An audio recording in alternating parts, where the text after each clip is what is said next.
जैसा कि आपने पिछले पार्ट में देखा था कि किस तरह से मिस्सू के टीचर और उसके सारे दोस्त एक आइलैंड पर आ जाते हैं। यहाँ पर आने के बाद उसके सारे दोस्त काफ़ी खुश होते हैं। फिर सीन शिफ्ट होता है, मिस्सू के घर को दिखाया जाता है, जहाँ पर मिस्सू की मॉम को मिस्सू की काफ़ी चिंता रहती है क्योंकि मिस्सू अभी तक घर नहीं आया हुआ होता है।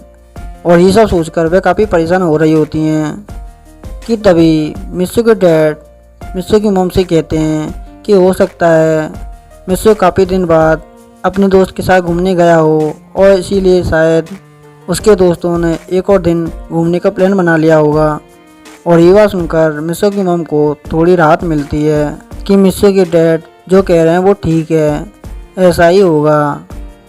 अब आगे हीना और मिस्सू को दिखाया जाता है, जहाँ पर मिस्सू कैंप के लिए गड्ढा खोद रहा होता है और वह एकदम से कहता है कि बस अब मुझ पर और नहीं हो सकता, मैं बहुत थक चुका हूँ हीना। तुम नहीं जानती मैंने इससे पहले इतना काम कभी नहीं किया जितना कि आज कर रहा हूँ। और मिस्सू की इस तरह की बात सुनकर हीना उसके सामने खड़ी हो जाती है और उससे कहती है ज़रा उस तरफ देखो। और ये कहकर वह मुस्कुराने लगती है। और जब मिस्सू पीछे पलट कर देखता है तो वो देखता है कि कैंप पूरी तरह से तैयार हो चुका है। और ये सब देखकर मिस्सू एकदम से चौंक जाता है और वह हीना से कहता है ये कैंप इस तरह से कैसे तैयार हो सकता है, वो भी इतनी जल्दी। तो मिस्सू की बात सुनकर हीना कहती है जल्दी कहाँ मिस्सू, पूरे 2 घंटे हो गए तुम्हें इस कैंप की खुदाई करते करते, तब जाकर ये कैंप बना है। तुम्हारा ध्यान कैंप की तरफ था इसलिए तुमने ठीक से ध्यान नहीं दिया। और जब तुम गड्ढे खोद रहे थे तो मैंने भी साथ में तुम्हारी हेल्प की और मैंने कैंप की सारी रस्सियाँ बांध दी और कैंप जल्दी तैयार हो गया। देख लो कितना अच्छी तरह से बना है। और मिस्सू कैंप को बड़ी ध्यान से देखने लगता है कि तभी उसके दिमाग में एक बात आती है जिसे याद कर कर वह एकदम से हीना से कहता है कि हीना, वैसे मैं कहना तो नहीं चाहता लेकिन तुम बुरा ना मानो तो तुमसे एक बात कहूँ। तो मिस्सू की बात सुनकर हीना एकदम से कहती है हाँ हाँ मिस्सू, तुम बेहिचक होकर कह सकते हो, क्या परेशानी है तुम्हें। दोस्त इसलिए तो होते हैं कि वे अपनी परेशानी दूसरों को बता सकें। तो मिस्सू कहता है वैसे हीना, तुम्हें अपने लिए एक अलग से कैंप बना लेना चाहिए, तुम इसकी चिंता मत करो, मैं तुम्हारी मदद करूँगा। और ये सब सुनकर हीना एकदम से कहती है क्यों, दूसरे कैंप की क्या ज़रूरत है जब हम लोगों के पास जी कैंप है। तो मिस्सू कहता है वो इसलिए ना क्योंकि तुम एक लड़की हो और मैं एक लड़का। तुम मेरी बात को समझ रही हो ना हीना, मैं क्या कहना चाहता हूँ। और ये सब सुनकर हीना समझ जाती है कि मिस्सू क्या कहना चाहता है और वह गुस्से में कहती है कि मिस्सू, जब मुझे तुम्हारे साथ कैंप में रहने के लिए कोई परेशानी नहीं हो रही तो तुम्हें क्या दिक्कत हो रही है। तुम्हें शायद ढंग से याद नहीं, इस कैंप को बनाने के लिए मैंने भी कितनी मेहनत की है। और हीना की इस तरह की बात सुनकर मिस्सू डर जाता है और एकदम से कहता है जैसा तुम कहो हीना, मुझे कोई परेशानी नहीं है, मैं तो बस ऐसे ही बोल रहा था। और ये सब कहकर मिस्सू एकदम से मुस्कुराने लगता है, लेकिन हीना अभी भी उसे गुस्से से घूरे जा रही होती है। जिस पर मिस्सू कहता है कि हीना प्लीज़ मुझे इस तरह से मत घूरो, मुझे डर लगता है। कि तभी वहाँ पर मिस्सू के टीचर और साबू के पापा आ जाते हैं, जो मिस्सू और हीना के कैंप को देखकर काफ़ी खुश होते हैं और एकदम से कहते हैं ज़रा इस कैंप को देखो कितना अच्छा है। और ये सब बोलकर वह मिस्सू और हीना की तारीफ़ कर रहे होते हैं, लेकिन तभी टीचर कहते हैं वैसे मिस्सू, मुझे इस बात पर विश्वास नहीं हो रहा कि ये कैंप तुमने बनाया है। और टीचर की इस तरह की बात सुनकर मिस्सू एकदम से उदास होकर कहता है कि सर, कभी तो विश्वास कर लिया करो, ये कैंप मैंने बनाया है और इस कैंप को बनाने के लिए हीना ने मेरी मदद की है। और मिस्सू की इस तरह की बात सुनकर टीचर कहते हैं फिर तो मुझे यकीन करना होगा। तो मिस्सू कहता है क्यों सर। तो टीचर कहते हैं वो इसलिए क्योंकि इस कैंप को बनाने के लिए तुम्हारी मदद हीना ने की है। और ये सब सुनकर मिस्सू एकदम से चक्कर खाकर गिर जाता है और एकदम से कहता है कि सर, कभी तो विश्वास कर लिया करो। और मिस्सू को इस तरह से गिरते हुए देखकर हीना मुस्कुराते हुए कहती है कि मिस्सू, तुम कभी नहीं बदल सकते क्योंकि तुम हमेशा से ही ऐसे थे। उसके बाद मिस्सू और हिना टीचर के साथ बाकी के कैंप को देखने के लिए चले जाते हैं कि बाकी के स्टूडेंट ने कैसा कैंप बनाया है। जहाँ पर टीचर सभी के कैंप को देखते हैं और काफ़ी खुश होते हैं कि सभी बच्चों ने काफ़ी अच्छे कैंप बनाए हैं। लेकिन वहाँ पर मिचिको का कैंप काफ़ी सुंदर था, जिस पर टीचर भी उसकी एक्स्ट्रा तारीफ़ करते हैं कि सचमुच तुम्हारा कैंप काफ़ी सुंदर है। और ये सब सुनकर मिचिको एकदम खुश हो जाती है और एकदम से कहती है, होगा क्यों नहीं, क्योंकि ये कैंप मैंने बनाया है और मैंने यहाँ से काफ़ी फूल इकट्ठे किए हैं और इस कैंप के ऊपर लगाए हैं ताकि ये कैंप काफ़ी सुंदर लगे। और मिचिको की इस तरह की बात सुनकर तभी मिस्सू पर रहा नहीं जाता और वह एकदम से कहता है कि वैसे मिचिको तुम बुरा मत मानना, लेकिन मुझे ये तुम्हारा कैंप कुछ कमज़ोर लग रहा है, ये कहीं टूट नहीं जाए हवा के झोंके से। और मिस्सू की इस तरह की बात सुनकर मिचिको काफ़ी गुस्सा आता है और मिचिको गुस्से में कहती है, तुम क्या जाने बेवकूफ़ कैंप के बारे में कि कैंप कैसे लगाते हैं। ये कैंप मैंने बनवाया है, वो भी अपनी तरीके से। ये कैंप काफ़ी मजबूत है और काफ़ी टिकाऊ भी, इससे कुछ नहीं हो सकता। और मिचिको की इस तरह की बात सुनकर साबू भी कहता है, हाँ मिचिको, मैं भी यही बोलना चाहता था अभी कुछ देर पहले कि कैंप काफ़ी कमज़ोर है, ये हवा के झोंके से टूट भी सकता है। और साबू की इस तरह की बात सुनकर कवाओ काफ़ी गुस्सा आता है और वो गुस्से में उसे पंच मारते हुए कहता है, तुम भी क्या जानो कैंप के बारे में, ये कैंप मिचिको ने बनवाया है तो अच्छा ही होगा, तुम इसकी टेंशन मत लो। और ये सब कहकर वह मिस्सू के ऊपर हंसने लगते हैं कि तभी साबू एकदम से कहता है, ये देखो दोस्तों। और ये सब सुनकर उसके सारे दोस्त पीछे मुड़कर देखते हैं तो एकदम से चौंक जाते हैं, क्योंकि उसके टीचर ने भी अपने लिए रहने के लिए एक कैंप बनाया था, जिसे देखकर वह सारे के सारे चौंक जाते हैं। और वह तेज़ी से टीचर से मिलने के लिए आगे बढ़ने लगते हैं। और वहाँ पर पहुँचने के बाद वो सब देखते हैं कि टीचर ने काफ़ी अच्छा कैंप बनाया है और वह सब उसकी तारीफ़ करते हैं। और सभी बच्चों की बात सुनकर टीचर कहते हैं कि बच्चों, इसमें नई बात क्या है, जब तुम सब लोग कैंप बनाकर ऐसे ही रह सकते हो तो हम क्यों नहीं रह सकते। और टीचर की इस तरह की बात सुनकर सभी बच्चे काफ़ी खुश होते हैं। और उसके कुछ समय बाद टीचर सभी बच्चों को एक एक फिशिंग रॉड दे देते हैं मछलियाँ पकड़ने के लिए और सबसे कहते हैं कि देखते हैं आज रात के लिए खाने के लिए कौन सबसे ज़्यादा फिश पकड़ेगा। और ये सब सुनकर सारे बच्चे काफ़ी खुश हो जाते हैं सिवाय मिस्सू को छोड़कर, क्योंकि वह काफ़ी परेशान था कि उसे फिर से मेहनत करनी पड़ेगी। और उसके बाद मिस्सू को टीचर वहाँ से चले जाते हैं कि तभी मिचिको हिना और मिस्सू को चढ़ाते हुए उसके पास आती है और कहती है कि तुम देखना, सबसे ज़्यादा फिश पकड़ेंगे तो हम ही पकड़ेंगे, क्योंकि वैसे भी तुम्हारा मिस्सू किसी काम का नहीं। और ये सब सुनकर हिना को काफ़ी गुस्सा आता है और वह गुस्से में कहती है, तुम्हारे कहने का क्या मतलब है। जिस पर मिचिको कहती है, तुम्हें शायद पता नहीं, मिस्सू ऐसे ही एक बार हमारे साथ कैंपिंग पे गया था जहाँ पर उसने एक भी मछली नहीं पकड़ी थी।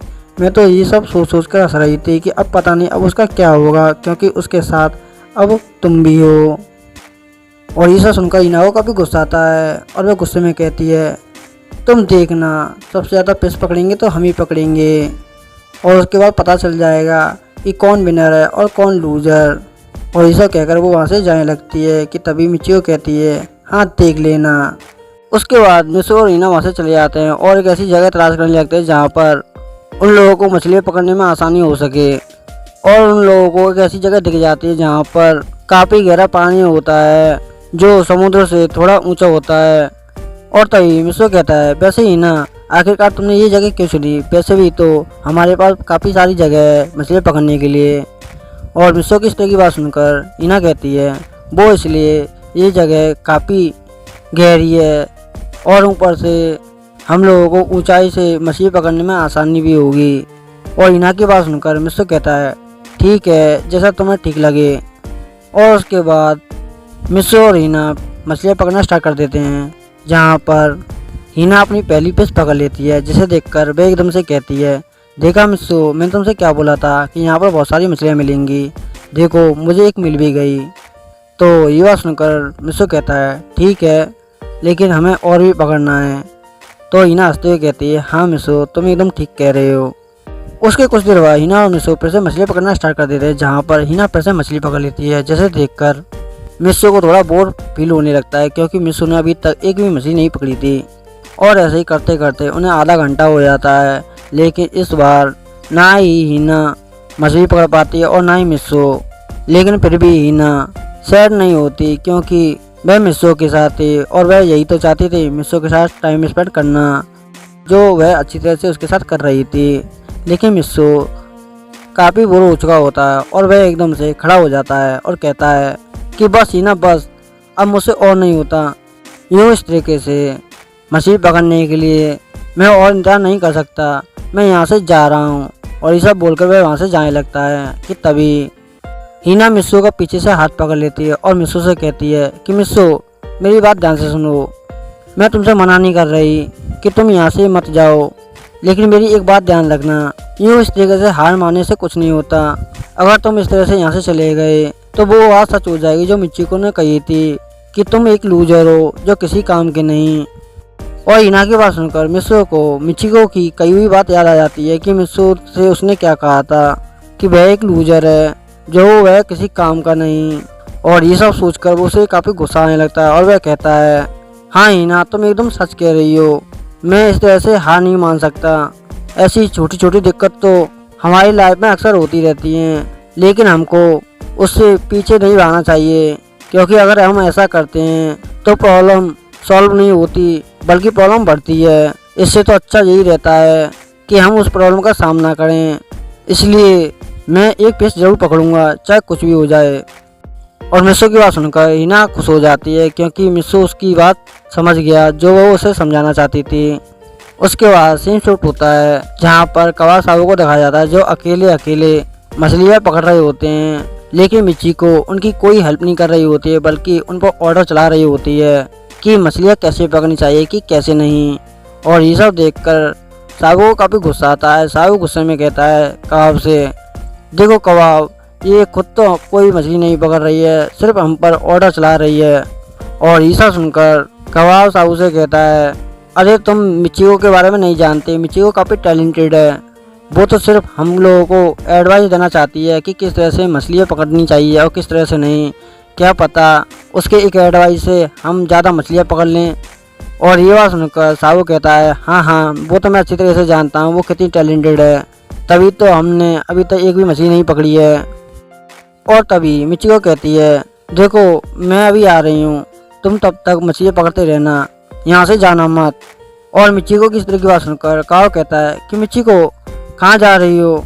तुमने तो कहा था कि तुम हम लोगों के साथ मछलियाँ पकड़ोगी, लेकिन जब से तुम यहाँ पर आई हो मैं देख रहा हूँ कि तुम हमारी कोई हेल्प नहीं कर रही हो। और कबाब की इस तरह की बात सुनकर मिचिको कहती है, तुम्हें क्या लगता है कि मैं अब तक तुम्हारी कोई मदद नहीं कर रही? एक तो मैं तुम्हें इतनी अच्छी अच्छी सलाह दे रही हूँ जैसे कि तुम ज़्यादा से ज़्यादा मछलियाँ पकड़ सको, और ऊपर से तुम मुझ पर आरोप लगा रही हो कि मैं तुम्हारी कोई मदद नहीं कर रही, मैं जा रही हूँ यहाँ से। और वह इतना बोलकर वहाँ से वो चली जाती है, जिसे देखकर कबाब कहता है, अरे मिचिको रुको रुको। लेकिन मिचिको नहीं रुकती है और वो वहाँ से चली जाती है। और मिचिको को इस तरह के चले जाने के बाद तभी साहू कबाब से कहता है, जरा देखो तो सही, यहाँ से ऐसे गई है जैसे कि हम दोनों मिलकर इस बेचारी पर सारा का सारा काम करवा रहे हैं और हम तो कुछ कर ही नहीं रहे। और साहू की इस तरह की बात सुनकर कबाब इस बार कुछ नहीं कहता है, क्योंकि उसे भी लगता है कि साहू जो बोल रहा है एकदम ठीक कह रहा है। उसके बाद मिस्सो और हिना को दिखाया जाता है, जहाँ पर मिस्सो अपनी पहली फिश पकड़ने में कामयाब हो जाता है, जिसे देखकर वो काफ़ी खुश होता है। और हिना भी उसे देखकर काफ़ी खुश होती है और उसे कॉन्ग्रेचुलेशन कहती है, जिसको सुनकर मिस्सो खुश हो जाता है और कहता है कि हिना अभी नहीं, अभी तो मुझे बहुत सारी मछलियाँ पकड़नी हैं। तो हिना कहती है, हाँ ज़रूर। और इसी तरीके से मिस्सो लगातार कई मछलियाँ पकड़ता रहता है और हिना भी काफ़ी खुश होती है। कि तभी हिना मिस्सो से कहती है कि मिस्सो तुम अभी यहाँ रुको, मैं अभी आती हूँ। और ये बात सुनकर मिस्सो एकदम चौंक जाता है और कहता है कि हिना, अगर तुम्हें कुछ काम है तो तुम मुझसे बोल सकती हो, मैं उस काम को फटाफट से कर दूंगा, तुम सिर्फ मुझ पर एक बार विश्वास तो रखो। और मिस्सो की इस तरह की बात सुनकर हिना हंसते हुए कहती है कि मिस्सो मुझे टॉयलेट जाना है। और हिना की इस तरह की बात सुनकर मिस्सो चक्कर खाकर नीचे गिर जाता है और कहता है कि हिना, ये भी कोई बात है बताने की, अगर तुम्हें टॉयलेट जाना है तो तुम जा सकती थी, मुझे बताने की क्या जरूरत थी। तो हिना हंसते हुए कहती है कि मिस्सो तुमने तो मुझसे पूछा था कि कहाँ जा रही हो और ऐसा कौन सा काम है जो मैं कर सकती हूँ तुम नहीं, इसलिए मैंने बता दिया। बताओ ना इसमें किसकी गलती है। और इना की इस तरह की बात सुनकर मिस्सू गुस्से में कहता है, हाँ हाँ इसमें मेरी गलती है, अब जाओ यहाँ से, मुझे डिस्टर्ब मत करो। और मिस्सू की इस तरह की बात सुनकर इना हंसते हुए वहाँ से जाने लगती है कि तभी मिस्सू फिर से पिस पकड़ने लगता है और कहता है कि सारा का सारा मूड ख़राब कर दिया इस इना ने, मैंने क्या सोचा था क्या हुआ। और इसी तरीके से मिस्सू मछली पकड़ रहा होता है कि तभी मिचिको वहाँ पर पहुँच जाती है और वह देखती है कि मिस्सू अकेला बैठा हुआ है और वो अकेले फिश पकड़ रहा है, जिसे देखकर वो एकदम चौंक जाती है क्योंकि वह देखती है कि मिस्सू ने काफ़ी मछलियाँ पकड़ ली हैं, वो भी अकेले।